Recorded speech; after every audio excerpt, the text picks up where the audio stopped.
मीठे की बकरी।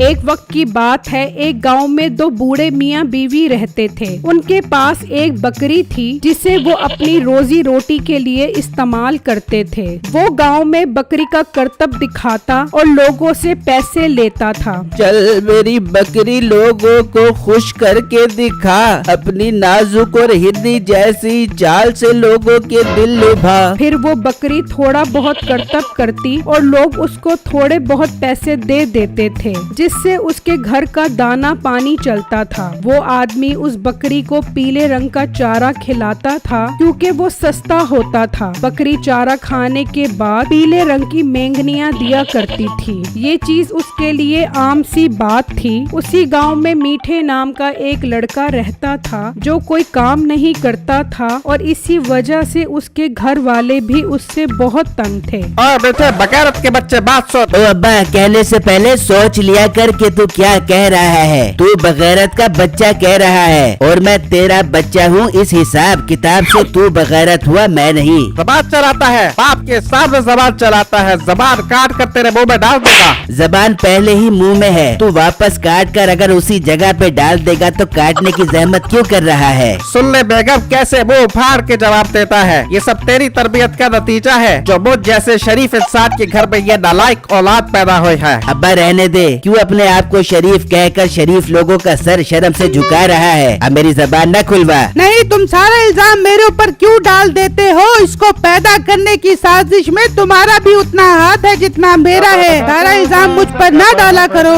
अब अगर ये नालायक गलती से पैदा हो ही गया है तो उसको काम पर लगाओ। कल शकूर की मिठाई की दुकान पर खड़ा करके आया था। मजाल है जो एक मिनट भी खड़ा हो। सारा दिन बैठा उसकी दुकान पर मिठाइयाँ खाता रहा। तो भूख लग रही होगी, मेरे बेटे से खाली पेट खड़ा नहीं हुआ जाता। तो मिठाइयाँ खाने के बाद तो पेट भर गया था ना इसका, फिर तो खड़ा हो जाता। लेकिन नहीं, तेरी तो बेटा मैंने शादी नहीं कर रही जब तक तू कमाता नहीं है। अब्बा, मेरी शादी के मामले में मुझे ब्लैकमेल न किया कर। अब तू देख मैं कमाता कैसे हूँ। हाँ हाँ, कुछ कमा कर आई, कोई चाँद न चढ़ा कर आ जाए। फिर मीठा घर से निकलता है और एक परचून की दुकान पर आता है। जी भाई, क्या चाहिए आपको। मेरे प्यारे भाई साहब, एक अदद नौकरी चाहिए मुझे। भाई मेरे पास आटा भी है, चीनी भी है, दाल चना, साबुन, सर्फ, लहसुन, मसन सब कुछ है, पर तेरे लिए नौकरी नहीं है। अब एक अदद नौकरी वाला मुंह लेके यहाँ से दफा हो जा। ठीक है, इतना भाव क्यों खा रहा है, जाता हूँ। फिर मीठा वहाँ से चला जाता है और एक मोबाइल वाले की दुकान पर आता है और उसे नौकरी का कहता है।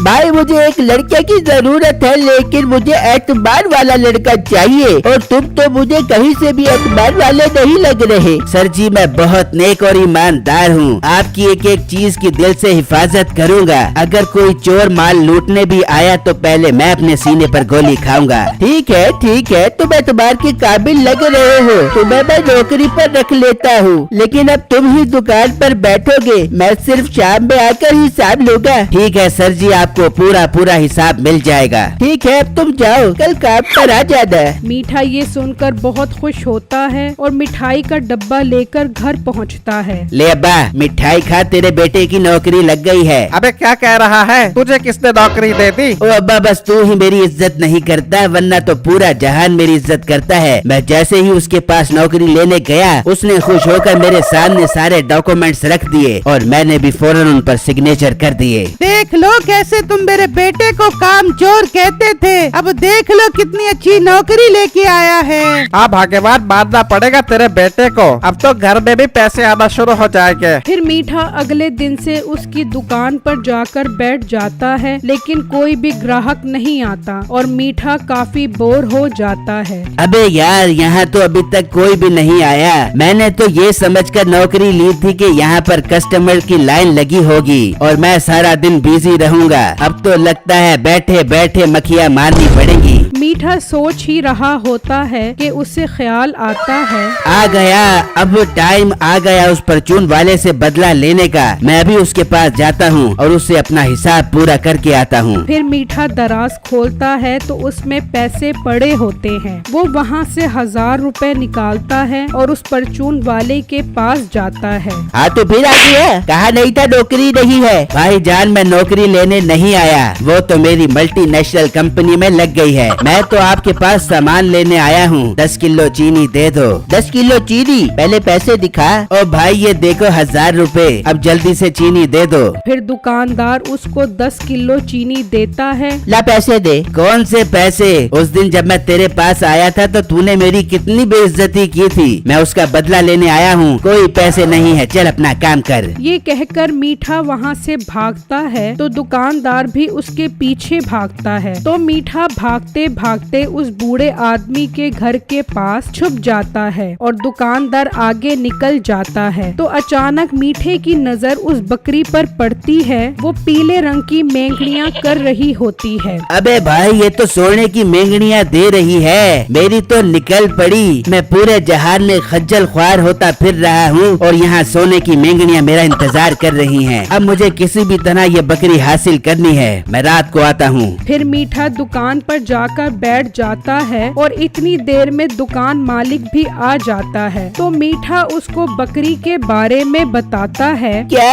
सोने की मेंगनियाँ? तू पागल तो नहीं हो गया? सर जी मैं बिल्कुल ठीक कह रहा हूँ, मैं खुद देख कर आ रहा हूँ। वो बाबा तो पागल है, उसे मेंगनियों की अहमियत का ही नहीं पता। वो बकरी 1 लाख रुपए में दे देगा, मुझे पूरी उम्मीद है। आप मुझे 1 लाख रुपया दे दो, फिर मैं वो मेंगनियाँ बेच कर आपको पैसे दे दूंगा। अच्छा बेटे पहले मुझे दिखा ये बात सच भी है कि नहीं? फिर वो दोनों वहाँ पहुँच जाते हैं तो देखते हैं कि बकरी मेंगनियाँ कर रही होती है। मोबाइल वाला भी देखकर हैरान रह जाता है। बेटे तू तो बिल्कुल ठीक कह रहा था। सर जी फिर मानते हो ना मुझे? हाँ हाँ बेटे तू चल, कल मिलते हैं। फिर वो दोनों वहाँ से चले जाते हैं और मोबाइल वाला सोचने लगता है, मैं पागल हूँ जो मीठे को पैसे दे दूं ताकि वो बकरी खरीद ले। ये बकरी तो मैं खुद खरीदूंगा। फिर अगले ही दिन मोबाइल वाला उसके पास पहुंच जाता है और उससे बकरी खरीदने का कहता है। पर बेटा ये तो आपसी बकरी है, तुम खरीद कर क्या